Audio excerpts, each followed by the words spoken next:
새벽에 왔다가 삭제된 카톡, SNS에 보란듯이 올리는 행복한 사진. 사람들은 이런 걸 미련의 신호라고 생각하는데 사실 이건 전부 부정확한 신호예요. 이런 행동들이 미련에서 비롯된 행동들일 수도 있지만 그냥 단순히 이별 후의 감정을 해소하기 위한 마음 정리 과정일 수도 있거든요. 그래서 오늘 영상에서는 좀 더 정확하게 상대방에게 미련이 남아있는지를 확인할 수 있는 신호들을 알려드리려고 해요. 오늘 영상에서 말씀드리는 내용들은 이별 후 상대방이 느끼는 주요 심리들을 정리해 왔으니까 헤어진 분들이라면 꼭 끝까지 들어보세요. 오늘 영상 지금 바로 시작합니다. 이별하면 보통 이렇게 생각하죠. 이제 끝이구나. 더 이상 나한테 감정이 하나도 안 남았겠지? 근데 꼭 그런 건 아니에요. 이별이 꼭 모든 감정이 사라졌다는 걸 의미하는 건 아니거든요. 감정이 완전히 사라져서 이별하는 경우도 있지만 감정은 남아있는 상태에서 관계를 유지하기 어려워서 이별하는 경우도 많아요. 대표적으로 아직 감정은 남은 상태인데 스트레스 때문에 이별할 수도 있어요. 관계 자체는 나쁘지 않은데 환경이 너무 힘들거나 개인적인 가정 문제가 있거나 힘든 시기를 겪으면서 여유가 없어진 거죠. 그러다 보니 관계에 신경 쓸 여력이 없어지고 결국 지금은 연애할 때가 아닌 것 같아. 이렇게 이별하는 경우가 있어요. 이 경우엔 당장 상황은 좋지 않지만 감정 자체는 남아있을 가능성이 높은 상황인 거죠. 또 현실적인 상황 때문에 이별하는 경우도 있어요. 서로 사랑하는데 거리가 너무 멀다거나 집안에서 반대한다거나 경제적으로 어렵다거나 이런 현실적인 문제들 때문에 어쩔 수 없이 헤어지는 거예요. 또 여전히 상대가 나를 매력적이라고 생각하지만 성향이나 가치관 차이로 인해 버티다 이별하는 경우도 있을 수가 있는 거예요. 그래서 이별했다고 해서 무조건 상대방은 나한테 전혀 감정이 없을 거야 이렇게 확신할 수는 없다는 거예요. 지금부터 이별을 선택했으면서도 아직까지 미련이 남은 상대방의 행동과 그 심리들을 얘기해 드릴게요. 첫 번째, 분노와 연민이 동시에 나타나요. 이별 후에 감정이 완전히 정리된 사람은 대부분 감정 기복이 적고 태도가 일관적이에요. 차갑든 무관심하든 한 방향으로 쭉 나타납니다. 근데 미련이 남은 사람들은 기분과 태도가 오락가락해요. 어느 날은 분노가 섞인 얘기들이 나타나요. 너 때문에 진짜 힘들었어. 그때 그렇게 하지만 않았어도. 이런 식으로 화가 섞인 연락이 오는 거죠. 이별하게 된 상황에 대한 분노에 아직 풀리지 않은 감정이 있는 거예요. 그러다가 또 며칠 뒤엔 분위기가 완전히 달라져요. 우리 그래도 좋을 때도 있었다고 생각해. 이제 정리하고 좋게 지내자. 서로 좋은 기억으로 남자. 또 이렇게 좋게 정리하는 뉘앙스의 연락들이 오는 거예요. 며칠 전에 분노는 어디 갔는지 모르게 부드러운 톤으로 바뀌는 겁니다. 그리고 이게 한 번이 아니라 몇 차례 반복돼요.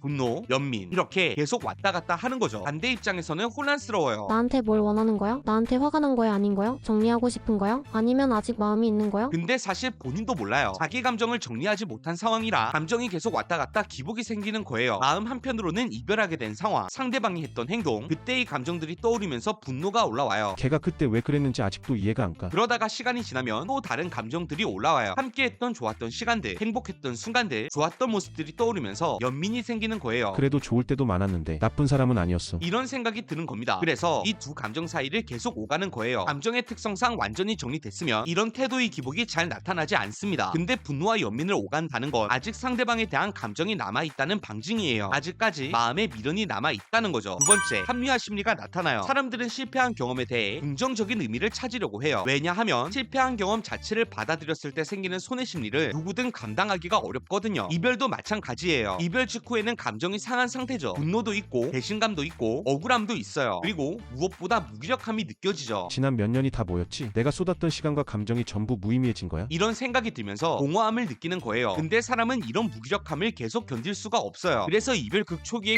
격한 감정들이 지나가고 나면 심리가 바뀌기 시작해요. 그래도 나한테 의미가 있는 시간이었어. 좋을 때는 진짜 좋았어. 나쁜 경험만은 아니었어. 이런 식으로 합리화를 하는 거죠. 지난 시간이 완전히 무의미했고 실패한 경험으로만 받아들이면 자기 자신까지 무가치하게 느껴지거든요. 몇 년을 허비한 나는 바보였구나. 그래서 실패한 경험에서도 의미를 찾으려고 하는 겁니다. 그래도 그 사람 덕분에 성장했어. 힘들었지만 배운 것도 많았어. 좋은 추억도 있었고 그 자체로 의미 있는 시간이었어. 이렇게 합리화를 하면서 자기 자신을 보호하는 거예요. 이런 심리가 대화를 하는 상황에서 은연중에 내비쳐요. 그때는 진짜 좋았던 기억이 많다고 생각해. 나는 그 시간들이 의미 있었어. 힘들었지만 후회하지는 않아. 대표적으로 이런 말들이 나오기 시작하는 거죠. 이런 얘기만 들으면 여러분은 완전히 감정이 정리돼서 이런 얘기를 한다고 생각하지만 대부분 완전히 감정이 정리된 사람은 굳이 이런 합리화를 하지 않고 또 이런 생각이 든다고 직접적으로 상대방에게 말하지는 않아요. 근데 이런 얘기가 빈도 높게 나타난다는 건 아직까진 내면에서 합리화를 하고 있다는 거고 아직 관계를 정리하지 못했다는 거예요. 세 번째, 본인의 결핍을 빨리 채우려고 해요. 이별하면 우리의 일상부터 생각까지 많은 곳에 공허함이 생겨요. 아무리 먼저 이별을 말한 입장이라도 함께했던 사람이 사라지면서 자연스럽게 이런 감정은 느끼게 됩니다. 그래서 사람들은 이 빈자리를 어떻게든 채우려고 해요. 건강한 방식으로 채우는 사람들도 있어요. 운동을 시작한다거나 새로운 취미를 찾는다거나 일에 더 몰두한다거나 자신의 일상 활동을 바꾸면서 공허함을 메우려는 거죠. 근데 건강하지 못한 방식으로 채우려는 사람들도 있어요. 다른 이성을 가볍게라도 빨리 만나려는 시도들을 하는 거예요. 새로운 사람 만나면 이 공허함이 채워지겠지. 이런 생각으로 급하게 누군가를 만나려고 하는 겁니다. 그래서 새 출발 출발에 대한 얘기들이 나타나요. 나 이제 새로운 사람 만나려고 해. 나도 다시 시작해야지. 이런 얘기들을 이별한 상대방 혹은 주변 지인들에게 선언하는 거예요. 특히 결혼 정년기에 장기 연애에 실패했을수록 이런 심리가 더 심해져요. 몇 년을 투자했는데 결혼까지 못 갔네. 이 시간을 허비한 거야. 빨리 다른 사람 만나서 결혼해야 돼. 이렇게 자신의 손실을 빨리 회복해야 한다는 압박감을 느끼거든요. 그래서 이별한 지 얼마 안 됐는데 벌써 다른 사람을 만나겠다는 얘기를 하거나 소개팅을 적극적으로 나가는 등의 행동이 나타납니다. 이렇게 급하게 결핍을 채우려고 한다는 건 이별 후의 공허함을 견디지 못하고 있다는 거예요. 아직 완전히 정리하지 못했기 때문에 공허함이 큰 거고, 그래서 급하게 다른 사람으로 공허함을 채우려는 겁니다. 네 번째, 내가 멀쩡한 척을 했을 때 보복 심리에 의한 행동들이 나타나요. 이별 후에 재밌는 심리 중 하나는 상대방과 보이지 않는 경쟁을 한다는 거예요. 겉으로는 이제 끝났으니 걔가 어떻게 살든 상관없어. 이러면서도 속으로는 계속 나 자신과 비교하는 거죠. 걔는 얼마나 힘들어할까? 나보다 더 힘들까 덜 힘들까? 그리고 상대방이 힘들어하는 모습을 보면 묘한 감정이 들어요. 상대방이 힘들어하는 모습을 보면서 나 자신의 존재 가치를 실감하게 되는 거예요. 내가 저 사람한테 이렇게 큰 존재였구나. 내가 사라지니까 저렇게 힘들어하네. 심지어 어떤 사람들은 왠지 모를 짜릿한 통쾌한 감정도 느껴요. 그때 나한테 그렇게 하더니 이제야 후회하는 거 아니야? 이런 복수심 같은 게 채워지는 거죠. 근데 반대 상황이 벌어지면 어떻게 될까요? 나는 힘든데 상대방은 멀쩡해 보이는 거예요. SNS에 행복한 사진들만 올라오고 친구들이랑 잘 놀고 일도 더 잘 풀리는 것 같고, 이럴 때 어떤 감정이 들까요? 나는 이렇게 힘든데 저 사람은 멀쩡하네. 나만 고통받는 거야? 내가 이렇게 하찮은 존재였어? 이런 생각이 들면서 자존심이 상하는 겁니다. 이럴 때 인간의 보복 심리가 작동해요. 갑자기 연락이 온다거나 SNS에 의미심장한 글을 올린다거나 옆 지인한테 나에 대한 얘기를 흘린다거나 나도 멀쩡해. 나도 잘 지내. 이런 걸 보여주려고 하는 거죠. 완전히 감정이 정리된 사람은 상대방이 멀쩡하든 말든 굳이 반응하는 것 자체에 자존심이 상한다고 느껴요. 그래서 대부분은 왠지 모를 억울함, 얄미움을 느끼면서도 좋겠네. 잘 지내나 보다. 겉으로라도 쿨한 척하면서 담담하게 받아들이죠. 근데 이런 보복 심리를 느끼고 행동까지 이어진다는 건 아직 상대방한테 감정이 남아있다는 거예요. 여기까지 이별 후 미련이 남았을 때 신호들을 알아봤는데 이 신호들이 보인다고 해서 바로 재회를 제안하고 내 마음을 드러내란 뜻은 아니에요. 미련이 있다는 걸 확인했으면 그 다음에 정확한 방법으로 재회를 시도해야 해요. 타이밍도 중요하고 어떤 말을 하느냐도 중요하고 어떤 태도를 보이냐도 중요하죠. 이 부분에 대해서 재회가 처음이신 분들을 위해 제가 댓글에 재회 전자책을 남겨뒀어요. 무료로 받아보실 수 있는 전자책이니까 한번 읽어보시면 반드시 도움이 되실 거예요. 오늘 영상이 여러분 연애에 도움이 되셨다면 연애언어TV를 구독하시고 여러분 연애의 질을 수직 상승시켜보세요. 그럼 여러분 오늘도 행복한 연애하세요.